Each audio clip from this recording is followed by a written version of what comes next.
What do you think? So, are you in the camp that, is Mothman is mostly like, I know there's like the crane theory, and I'm sure it's probably there's probably lots of misidentifications, right? And so sometimes Mhm. people maybe saw some crane at night or whatever, right?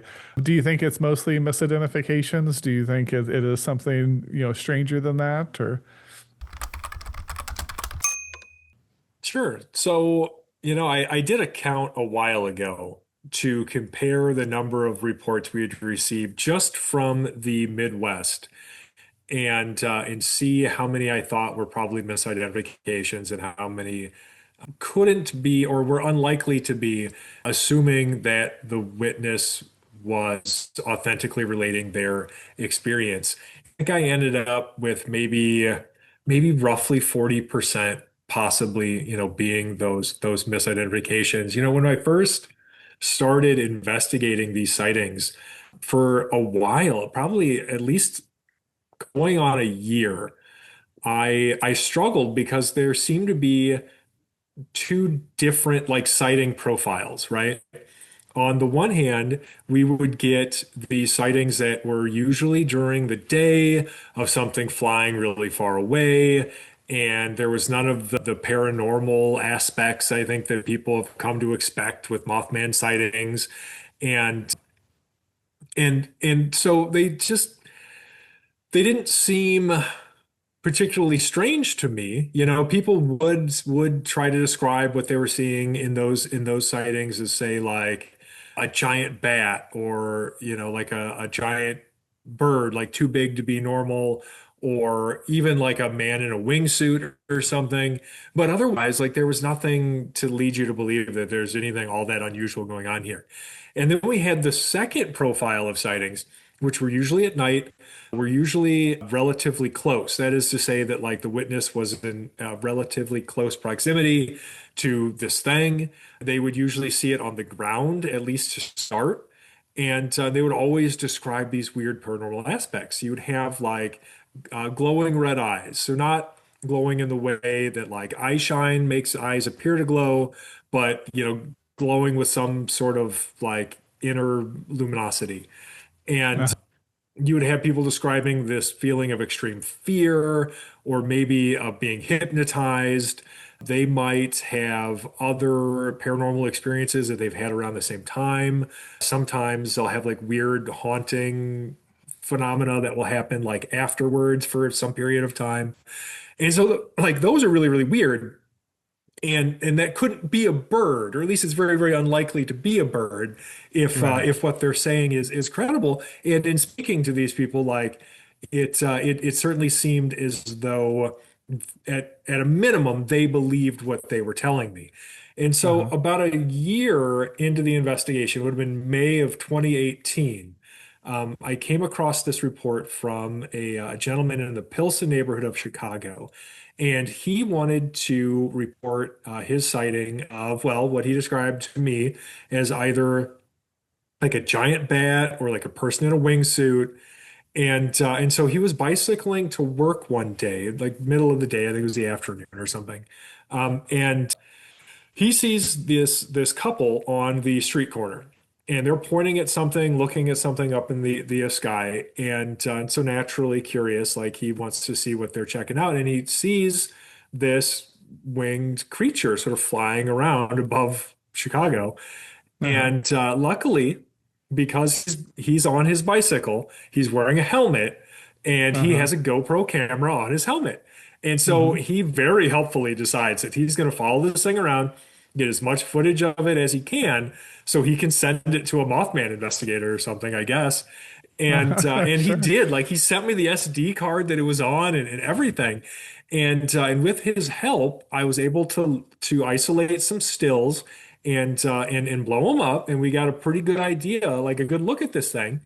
And it was a bird. It was a Uh-huh. hundred percent a bird, like undeniably a bird. Like based on the estimated size and impact on the witness and its silhouette, I think it could have been something like a great blue heron. And they're big Uh-huh. birds, and they Sure. migrate through Chicago.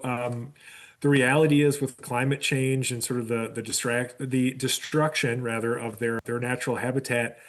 all kinds of heron species, all kinds of migratory bird species. You can think of, speaking of cranes, same deal, Uh, is they're roosting in urban areas more, first of all, but also they're like coming north earlier, they're staying north longer, even overwintering sometimes, which is super weird.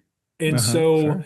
I think part of it, at least like part of what could explain, this first profile of sighting is people seeing these birds that they're not usually used to seeing. It's not that they weren't around, it's just that like people weren't seeing them that often. And when you've got a city of what, like 3 million people or something, to get like 15 or 20 or even 50 of them, like to see a great blue heron and think it's something weird, that's not a huge percentage of the population, right? Like that's a very Right. tiny percentage. And so Mm-hmm. like that sounds about right for me in terms of misidentifications.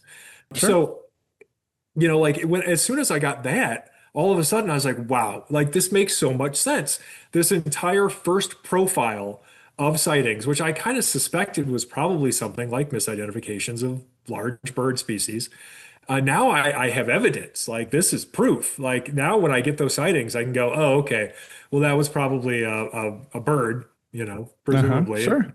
because they're very consistent. Like people, they use the same language, they describe the same situation over and over again, and it's almost uncanny how like on point like this guy's sighting was when it came to all of these other sightings that were so Uh-huh. similar. Like they were just almost identical.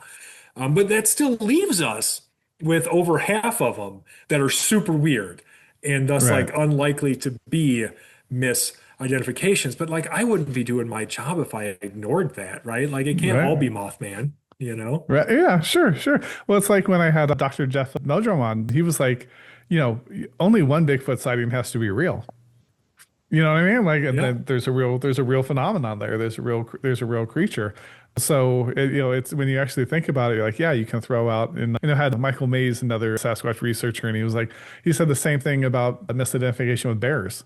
He's like, you can almost, I can tell you when they're gonna do it, and then you kind of just ask them some questions, and you go, so how was the nose? And they'll go, the nose was pointy, it's almost like a snout.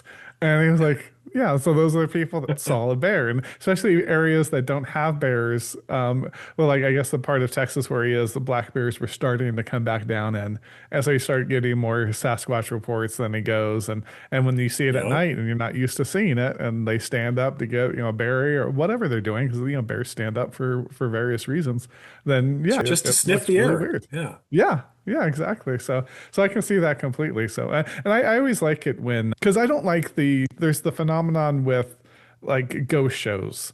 And it's every single Mm. time they go to a place, they always get some evidence of a haunting and have this equipment you never really know. And they're like, it's telling you there's a ghost there. I'm like, I don't know, it's a beeping light. You would have to kind of prove the science here, for me. Right. And I know some of those get popular, but I never liked those ones because then I'm like, well, I there's all the noise and there's the signal, right? Like what are those that 40% that might be something real that's really interesting So if we don't ever filter out the ones that are misidentifications, or I think it's actually a small percent, but I'm sure there's some hoaxers, some people that just tell a story. Yeah. You know, positive, but if you can start to kind of filter those ones out and get to the ones where, oh no, this is like, I'm sure if there's a birder out there, because I get really fascinated with raptors for a while. So hawks Mm. and eagles, and I mean, we would be on the freeway going 70. I'd look over, and from a spot, I could tell you, oh, that was a red-tailed hawk right there, and my family got so annoyed with me with it, and it was you could just the gist of them, you could just see it and kind of know, and then I would stop and have to look at them, for a while. But so if a birder saw it, I'm sure they would look up and go, oh, that was a heron. Oh, that's cool. I Right. can mark that off on my list or whatever, right? But if Yeah. they're the ones going, hey, no, this thing was in the tree and it looked, then you're like, oh no, that they're gonna know what was in the tree. Their mind immediately is gonna go to what bird it is, not to Mothman or something. So if you want more from Writers Drinking Whiskey, check us out on the main channel. We have full-length interviews, author panels, shenanigans of the highest order. It is a load of fun. We hope to see you there. Cheers.